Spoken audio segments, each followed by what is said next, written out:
Pano ndi pa Nyasa VoiceBOx ndipo tikupitirira kukamba nkhani zathu za ndale kuyendetsa bwino kwa dziko komanso kutsatira bwino kwa malamulo.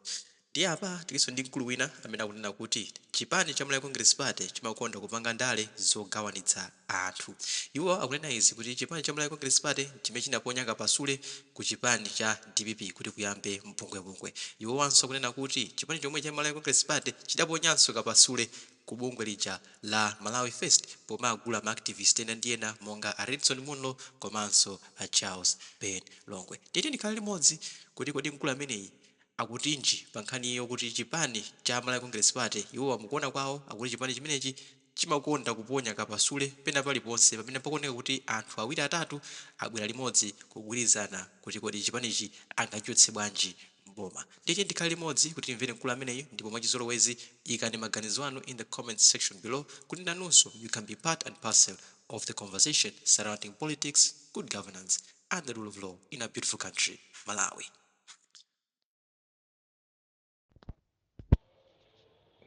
Timafuna kuyankhula kuti ndale zimene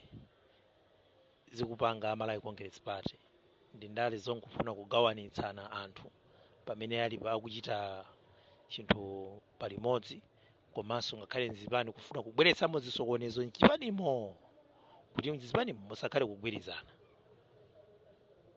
Titakutsimikizira ndi mwina ambiriso mutakukhulupirira kunena kuti mpungwepungwe wonse umene umachitika ku chipani cha DPP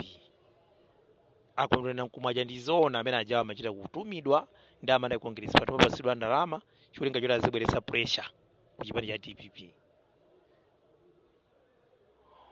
Poyambirira penipeni adaona ngati kuti atha kugonjetsa chipani cha DPP pomanga athapita muthalika. Ndi anayesetsa kufufuza muno kunena kuti mwina angathe kupeza cholakwika kapena kuti mwina anapanga mistake imene pake mwina ndalama anaba kapena anatani zonse atafufuza anaona kuti pali alibe vuto lina lilonse ndipo sanabepo chilichonse nthawi imene amalamulira athapita muthalika. Poona kuti munthu m'manja mwake moyera alikeni tipange bwanji ndikungobwera ija yonena kuti wakalamba ameneyo sangayimirire wakalamba basi kuti ngagwiritsa ntchito ndani ofoka ku DPP kapena amafuna mpando umenewo ndi ndani amene tingathe kumugwiritsa ntchito. Chinthu chinanso anakhala pansi kukambirana kabineti yonse kuti tikangololera ife kuti athapita muthalika ayime akhale pa mpando ayimirire ku DPP ngati president adzawina ndithu chifukwa munthu uja ali ndi masomphenya ali mchikoka ndipo anthu ambiri amankonda dziko lino la Malawi. Ndiye tingapange bwanji anapeza njira ija yomati kupita makoti kudzera mwa akondwani mkumwa kumakakamba izi.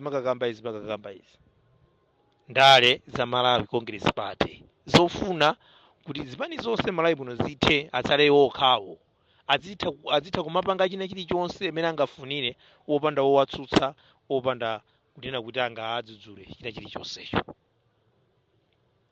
Kumbali ya mabungu ambiri mbuyo mutakhalapo tikuyankhula kuwachenjeza aboni Kalindo kunena kuti akalindo anzanu ena mukukhala nawowa mwina kutheka ena wakalindo maaudio athu samamvera koma ife takhala tikukamba kuti anthu enawo ndi anthu oyipa amene anali nawo amene amagwira nawo ntchito aboni Kalindo Aredson Munlo a Charles Ben Longwe ndi munthu ndi anthu amene amawagwiritsa ntchito kuti agwetse aboni Kalindo koma aboni Kalindo samadziwa china chilichonse. Aboni Kalindo anali ngati kuti munthu amene anali mudima amene samadziwa kuti anthu amene ndikugwira nawo ntchito ndi ndani. Mapulani onse amene amachitika aja onena kuti kunyamuka ata ayimbira foni kuti tikumanena pakuti nanga suja ndi omenyera ufulu ali mwina afuna kuti akafotokoza akakambe kuti mavuto awawawa tiyakonza Amalawi ayamba kusangalala iye uja mwina kunyamuka so wayitanidwa ndi anthu kupita osadziwa kuti amwiranira kumene kuja kuzifukwa iyayi kumwiranira kupita kumene kuja basi nthawi yomweyo kupeza kuti ife amene tili Malawi muno osadziwa kupeza nthawi yomweyo ungukumana ungutha nthawi yochepa nthawi yomweyo Charles Ben Longwe adziwa kaye anene feta dziwa aboni Kalindo kumana ndi nduna kusochi Mount Sochi Hotel munapanga izi kupata akulu amenewa bwanji tayo mweyo Rodison Munro ayimayankhulapo imeneja imakhala plani ndi Ndale yonena kuti Malawi chifukwa anaona kuti Boni Kalindo ali ndi chikoka dziko lino la Malawi ndipo atha kuwasokonezera chilichonse atha kupudula memo de plani imene anayipanga kuti ngathane naye bwanji tingamgwetse bwanji Boni Kalindo kuti athe tingapange bwanji anayesetsa kupeza bwenzi lake Boni Kalindo amene angakhulupirire mukudziwa kuti Charles Benongo anali wachiwiri kwa Boni Kalindo ku Malawi First ande kuti zisisi zonse zimene amakambirana amene mukafuna ukapanga mademo kafuna ukapanga chani chilichonsecho amakambirana nawo ngati wo vice wawo osadziwa kunena kuti anayendi kampeni kumphasa kuti nzawo uja akumane ndi mavuto kuti nzawo uja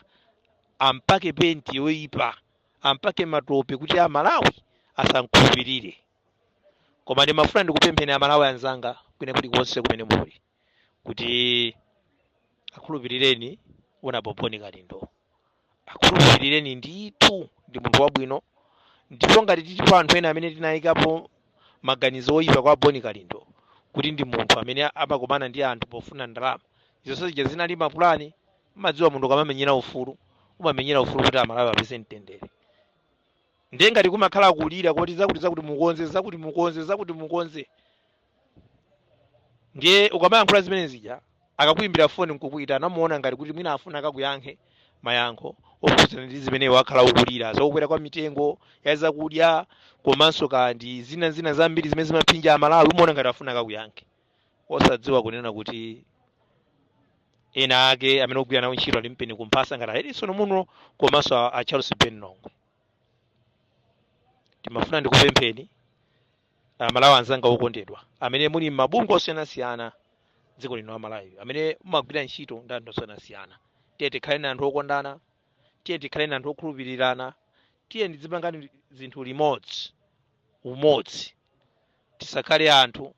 akampeni kumphasa ngati imene anachitira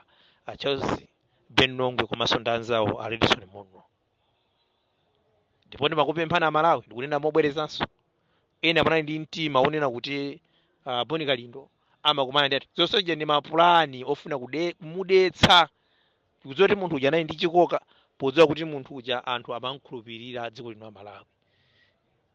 ndipo boma linayesetsa kugwiritsa ntchito njira ina iliyonse kuti athane ndi Boni Kalindo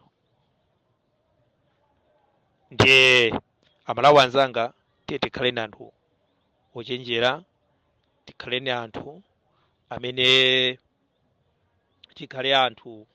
okhawo oona patsogolo ndipo tidzuke maganizidwe athu tisiye kumakhulupirira zinthu mwina tisanazione bwinobwino kuti kodi zimene tikupangazi ndi chani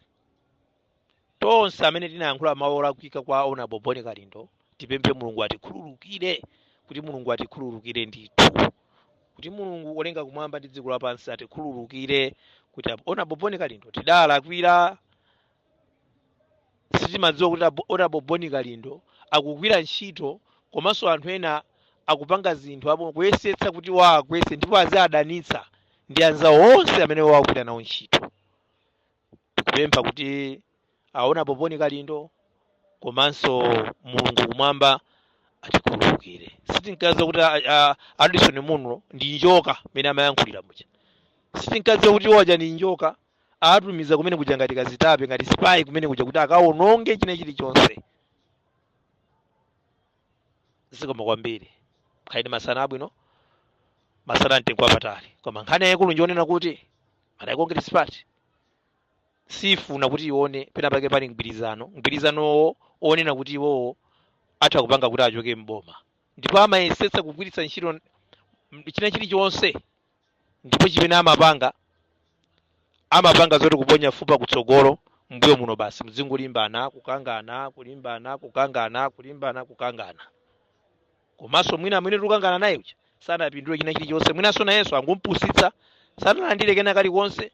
amangu kuti mwina ndikamve kuti akandiuza za mtundu wanji moti ine ndi munthu omenyera ufulu anthu osauka ndikamve kuti kumene kuja kankhula za mtundu wanji kumene pezeka tungulimbana naye tingulimbana tokha zikomo kwambiri.